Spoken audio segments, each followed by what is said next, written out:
नमस्कार। पॉडकास्ट में आप सबों का स्वागत है। और आज हम पॉडकास्ट में कुछ इस मुद्दों को लेकर चर्चा करने जा रहे हैं कि बिहार की सियासत में जो कुछ भी हो रहा है, मतलब चुनावी सियासत में, क्या ये माना जाए कि अब इस लोकतंत्र की धरती, जहां से कहा जाता है कि लोकतंत्र की जननी स्थल बिहार है, अब वो जननी स्थल अपनी आखिरी सांसें गिन रही है। क्योंकि हाल के दिनों में जो चीजें प्रत्यक्ष तौर पे देखने को मिला है, खुल्लम खुल्ला टिकट का मोल भाव, पार्टी डेमोक्रेसी, मतलब पार्टी के अंदर जो डेमोक्रेसी होनी चाहिए, दूर दूर तक दिखाई नहीं दिया। आज पार्टी ज्वाइन कीजिए और 1 घंटे बाद आपको सिंबल देके आप चुनावी मैदान में चले जाइए।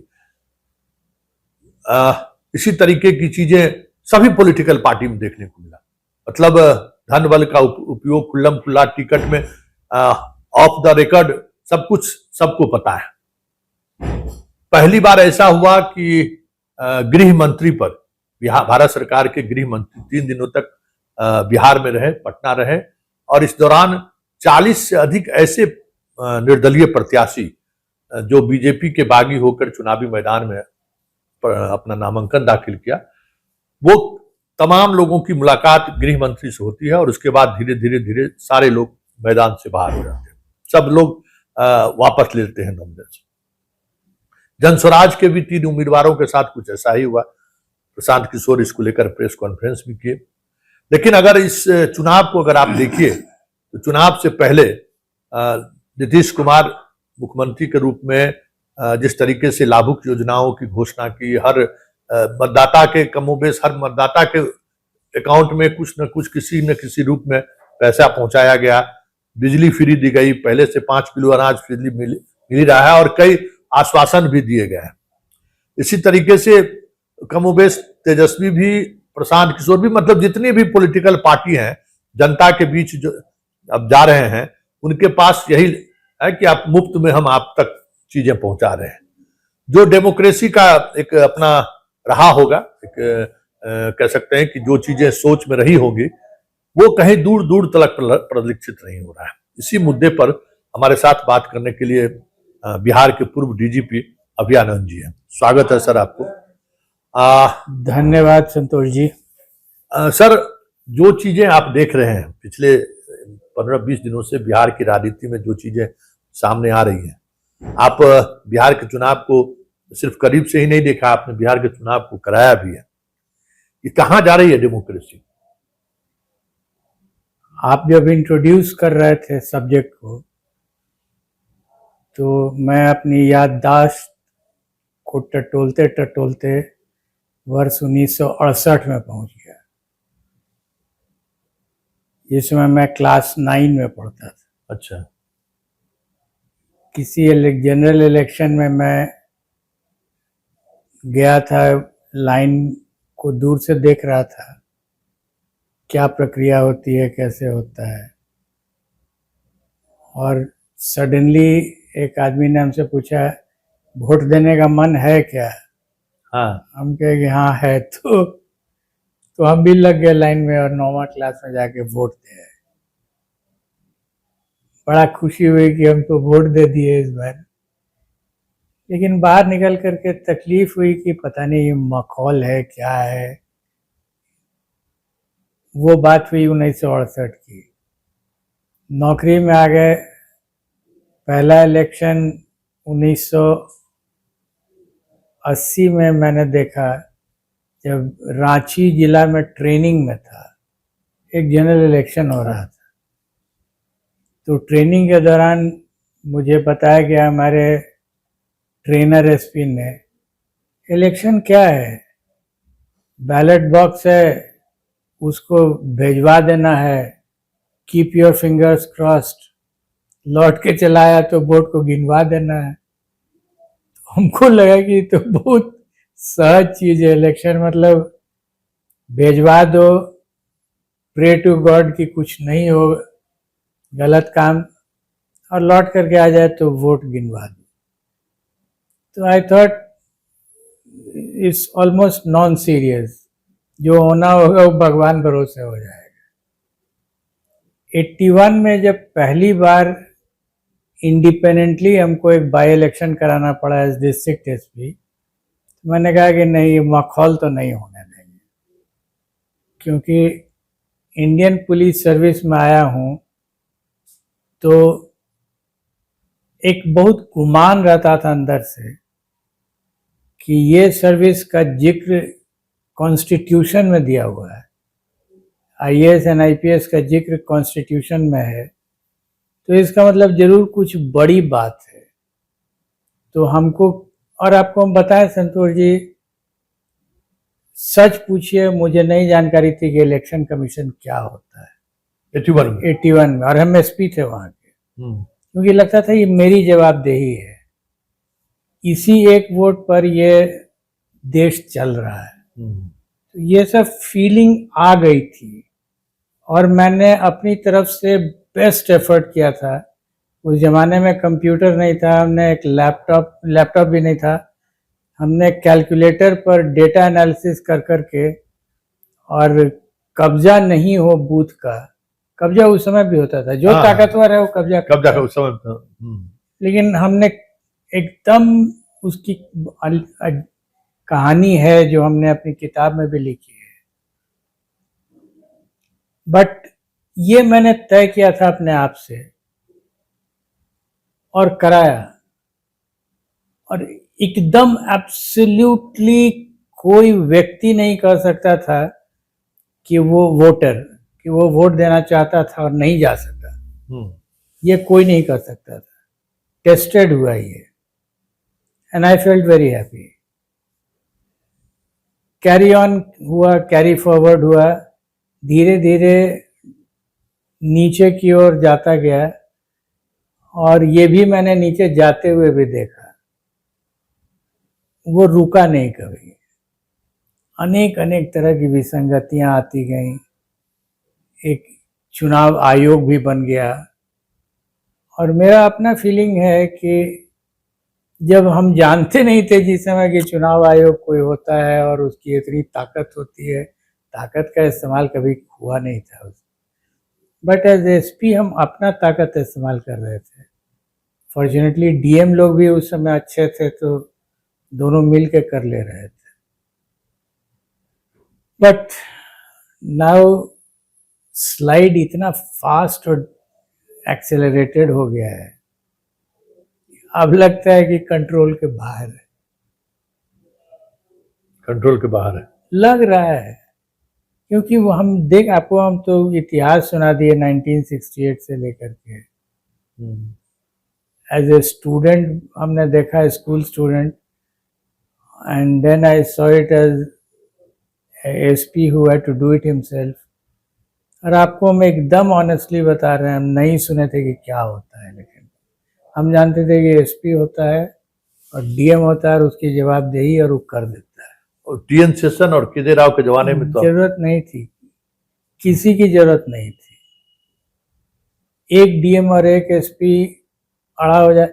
अब आप इसको गौर से देखिए, तो एक समय आया जब रिटर्निंग ऑफिसर लोग जिसको सर्टिफिकेट दिए एमपी का, वो दिल्ली में मंत्री हुआ और वही रिटर्निंग ऑफिसर उनका पीएस हो गया। तो फिर बात कहाँ बनती है? तो यही घालमेल है। घालमेल यही है। हमने, आप जब रिक्वेस्ट किए पॉडकास्ट के लिए, तो मैंने सोचना शुरू किया कि ऐसे ही जीडीपी पर, विकास का तुलना की बात जीडीपी से लोग लिंक करते हैं। जीडीपी अगर बढ़ रहा है तो इसका मतलब विकास भी बढ़ रहा है। मैं इकोनॉमिक्स का स्टूडेंट नहीं हूँ, मैं फिजिक्स का स्टूडेंट हूँ, लेकिन थोड़ा बहुत पढ़ लिया हूँ इकोनॉमिक्स।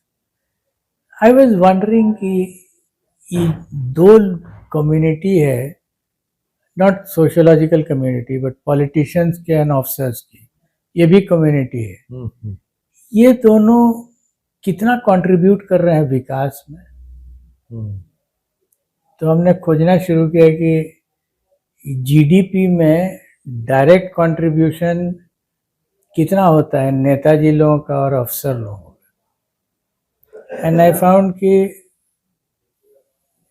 थोड़ा इन्फ्लुएंस कर सकते हैं लोग, और उसके अलावा जो सैलरी मिलता है वो जीडीपी में काउंट हो जाता है। बट अदरवाइज आपका जो नेगेटिव कंट्रीब्यूशन है, कंट्रीब्यूशन में भी कुछ पॉजिटिव होता है और कुछ नेगेटिव भी हो सकता है। Corruption is a negative contribution. तो हमको लगा कि शायद पॉजिटिव कंट्रीब्यूशन कुछ नहीं है, ज्यादातर नेगेटिव ही कंट्रीब्यूशन हो रहा है। इंस्टेबिलिटी हो जाती है तब हो जाता है, और दोनों मिलकर के करप्शन क्रिएट कर दिए तब तो पक्का हो गया। होगा क्या सर? मतलब जो स्थिति दिख रहा है कि अब होम मिनिस्टर यहाँ बैठे हैं और उनकी वो ऐसे उम्मीदवारों से मिल रहे हैं जो नॉमिनेशन किए हुए हैं, और मुलाकात के बाद वो नॉमिनेशन वापस ले रहे हैं। ये तो बिहार के लिए, पहले उस जमाने में ये सब काम जो बड़े डॉन हुआ करते थे, शहाबुद्दीन जैसे डॉन, जिस तरीके के डॉन सब हुए हैं, वो इस सब तरीके का काम करते थे। लेकिन यहाँ तो गृह मंत्री की मौजूदगी में ये सब ये कभी कल्पना भी नहीं की जा सकती थी। वही तो हमने कहा कि हमने स्कूल में जो देखा था और उसके बाद तुरंत नौकरी में चले आए कॉलेज के बाद, उसको भी हमने देखा। और तो हमने देखा कि स्लाइड को अगर रोकना है तो enough is a DM and SP, लेकिन वो अगर नहीं चेक करेगा तो किसी के बूते की बात नहीं है कि उसको फिर चेक कर ले। और क्या होगा, इसका मतलब आपके क्वेश्चन का आंसर ये है कि अगर एक सिस्टम बीमार पड़ गया हो, जैसे एक आदमी बीमार पड़ गया, वो चला गया अस्पताल में, तो पहला काम तो होना होगा कि उस बीमारी का डायग्नोसिस हो। तो सिमिलरली यहाँ भी अगर ये बीमारी मानी जाती है तो इसका डायग्नोसिस होना चाहिए। Why is this happening? Even election के दौरान आप देखिएगा हर पार्टी एक एक डायग्नोसिस लेकर के घूम रही है कि यही हुआ है और ऐसे ही इसका इलाज हो सकता है। तो दूसरा पार्टी कहता है कि नहीं ऐसे नहीं होगा, ऐसे होगा, दूसरा डायग्नोसिस होगा। तो आप डायग्नोसिस कर ही नहीं पा रहे हैं, हर पार्टी अपने तरीके से डायग्नोसिस कर रहा है। इज इट पॉसिबल कि डायग्नोसिस ही गलत हो गया या नहीं हो पा रहा है? तो पहले यही डिसाइड हो जाए कि डायग्नोसिस क्या है। हो सकता है कि यही डायग्नोसिस हो कि जिस व्यवस्था से चुनाव करा करके हम लोग चाहते हैं कि समाज में सही काम हो जाए। समाज में समस्याएं हैं, समस्याओं की कोई कमी नहीं है, लेकिन वो समस्याएं परिभाषित नहीं हो पा रही।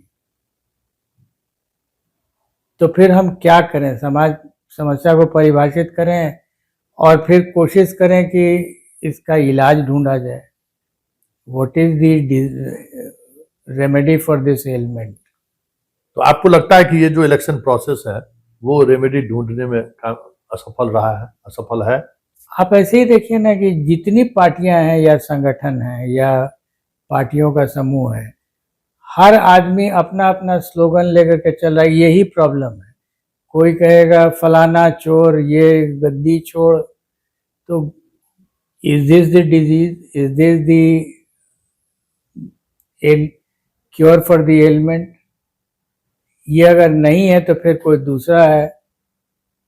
जन स्वराज पार्टी भी अपना एक ले आई है, नैरेटिव ले आई है, तो उसको कहती है कि यही बीमारी है और इलाज भी यही है। और फिर फाइनली मालूम होगा कि जनता को तो एक डॉक्टर मिल गया है, एक नहीं 3-4 डॉक्टर मिल गया है। सब कहते हैं कि देखो मेरा ही पिल जो है वो इस बीमारी का, इस इलनेस का पिल है, पिल फॉर एवरी इल। तो कंफ्यूज हैं लोग कि कहाँ बीमारी है। और हमको कभी कभी लगता है कि शायद राजनीति में इसका हल है ही नहीं, समाज नीति में है। एक ऐसा व्यक्ति खड़ा हो जाए जो राजनीति नहीं करे, समाज नीति करे और राजनीति में नहीं जाए, तो शायद बेहतर रिजल्ट आएगा। ये हर आदमी चाहता है कि सामाजिक कार्यकर्ता के रूप में एंटर करें और राजनीति में पहुंच जाए। हाँ, तो वहां क्यों आना चाहते हैं आप रुकते क्यों नहीं है समाज में? कई लोग हम लोग के यहाँ बड़े बड़े लोग हुए और राजनीति में नहीं गए, लेकिन समाज में रह करके बड़ी बड़ी चीजें कर दी उन्होंने। आपको लगता है कि आप ये जो सिस्टम है उस सिस्टम के सहारे आप भी डीजीपी तक रहे, अब उस सिस्टम पुलिस सिस्टम में से बड़ा होदा कुछ भी नहीं हो सकता है कि ये सिस्टम जो है बदलाव उन्मुख, मतलब बदलाव के लिए स्वीकार करने के लिए, या सब पॉलिटिकल सिस्टम में जो लोग भी लोग हैं वो यथावादी हैं या फिर बदलाव की गुंजाइश उसमें नहीं है? बदलाव तक तो बात सही है, तो हर आदमी कुछ डायग्नोज करके कहता है कि ऐसे करोगे तो बदलाव हो जाएगा। बदलाव में उन लोगों का आप देखिएगा, इसको उखाड़ के फेंक दो। इवन जेपी ने भी यही कहा, इसको निकालो और फेंको बाहर। तो ठीक है, बाहर तो फेंका गया, बट उसके बदले में आया क्या? और अगर आप कुछ ऑफर नहीं कर सकते हैं तो आप निहिलिस्ट हैं। ये जितने लोग हैं सब लोग ऑफर नहीं कर रहे हैं कुछ। अगर जनता को यही ऑफर करते कि देखो ये व्यवस्था ठीक नहीं है, इसको तो हटाना ही होगा और उसके बदले में ये लाना होगा, बदले में क्या आएगा ये कोई नहीं बताता। कोई नहीं, मतलब बस हटाओ। लेकिन बात नई चीजें क्या है, किस ये रूम अगर गंदा हो गया तो झाड़ू लगाओ, तो झाड़ू लगेगा तो गंदगी को बाहर फेंक दो, तो वो गंदगी का लोकेशन बदल गया ना। हाँ, एक गंदगी निकली रूम से और बाहर चली गई, लेकिन उसके बदले में यहाँ क्या आया और वो गंदगी का क्या होगा? गंदगी को आप छोड़ नहीं सकते हैं, कुछ तो आपको अल्टरनेटिव ऑफर करना पड़ेगा। मतलब आपको लगता है कि इस डेमोक्रेसी में अब न कुछ बचा है, न इस डेमोक्रेसी से कुछ ज्यादा, मतलब एक 5 वर्ष के बाद एक वोट है सिस्टम में, मतलब आप जा रहे हैं वहां जाकर चीजों पर जो भी कोई, लेकिन अब कुछ बड़े बदलाव की संभावना तो छोड़ दीजिए। मतलब ये डेमोक्रेसी, क्योंकि हम बात ये कर रहे हैं कि इसके बाद का जनरेशन आप सोच लीजिए कैसे लोग मुख्यमंत्री होंगे, कैसे लोग मंत्री होंगे। ये तो आप समझिए कि समाप्ति की तरफ बढ़ रहे हैं, मतलब कोई विकल्प हमें नहीं दिख रहा है। संतोष जी, पहला इलेक्शन इस देश में 1952 में हुआ, तो 52 से 57 तक एक सरकार चली। उसी तरीके से बीच बीच में बाई इलेक्शन भी हुआ और मिड टर्म इलेक्शन भी हुआ, सरकार चलती रही।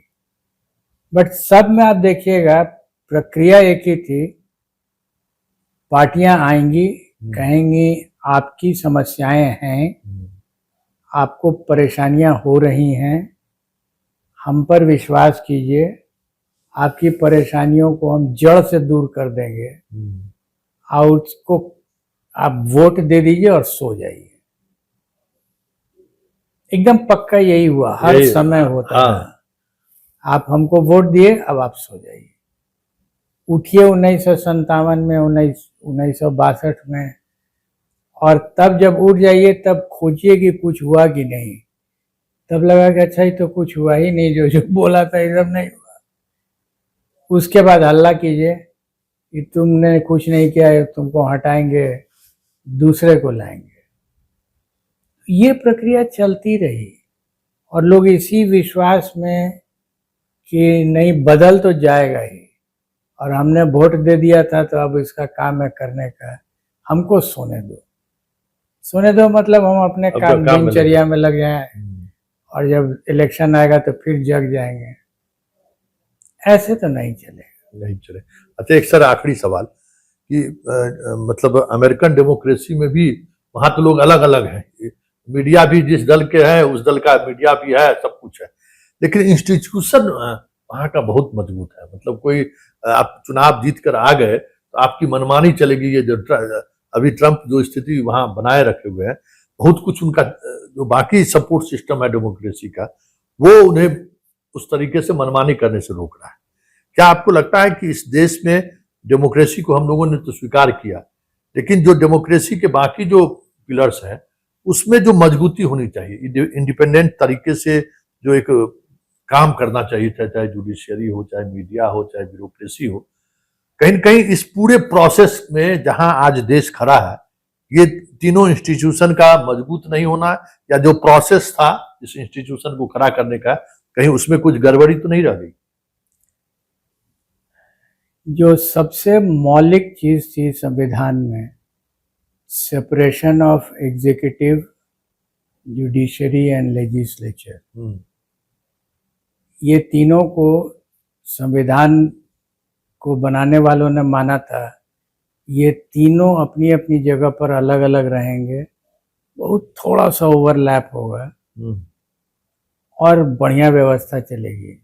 सोच अच्छी थी, बट अगर आप इसको गौर से देखिए, एटलीस्ट दो लेजिस्लेचर एंड एग्जीक्यूटिव में हेड ही एक ही व्यक्ति होता है। समस्या वही है। पार्लियामेंट में भी और जो यूनियन कैबिनेट है, वो दोनों में सेपरेशन तो छोड़ दीजिए, एक ही व्यक्ति ही हेड करता है। तो फिर 3 में 2 तो एक के पास है।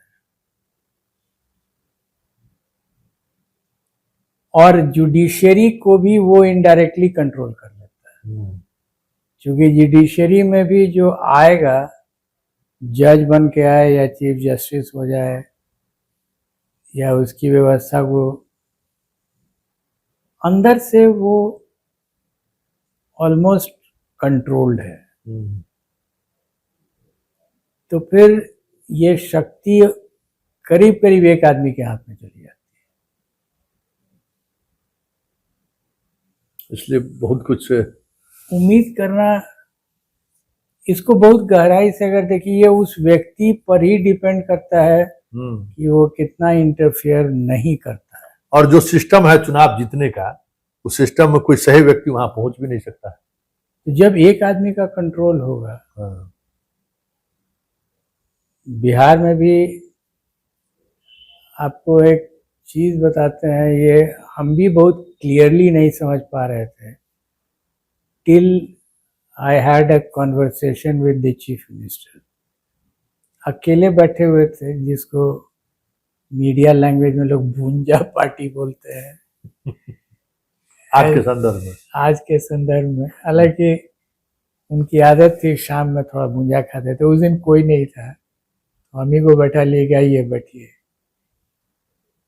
तो उन्होंने फ्लो ऑफ कॉन्वर्सेशन में, जानते हैं आप, the chief minister can do no wrong. मैं इतिहास का विद्यार्थी नहीं था, लेकिन शौक से कुछ ब्रिटिश हिस्ट्री की बुक्स पढ़ा था।